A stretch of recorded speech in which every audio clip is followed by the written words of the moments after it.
L'Amérique kunnafonidibaw ye laseli kɛ k'a fɔ ko kiiri kotigiso kɛlen bɛ ka seere 40 wele dɔgɔkun nin kɔnɔna na yaasa ka kunnafoni wɛrɛw sɔrɔ Trump ni a ka mɔgɔw ka waleyaw kan san 2020 kalataw yɛlɛmaliw la k'a kɛ a ka gaɲe ye. Los Angeles mara kɛnɛyaso ye u ka mara gɔnjigiba banabaatɔ fɔlɔ fatuli ka laseliw kɛ ntɛnɛndon na u ye a sɛbɛntiya k'a fɔ ko a ka bana juguyalen de ladara dɔgɔtɔrɔso la.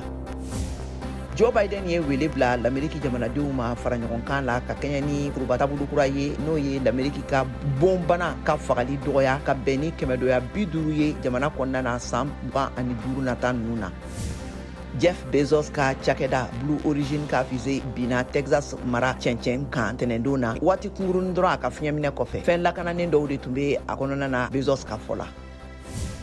Ntɛnɛndon na NASA ani Houston ka sanfɛ kalanso Rice ye John Kennedy ka san 1962 tarigu sarankani min kɛra sababu ye ka astronautiw lataga kalo la ɲɛnamaya saliw kɛ.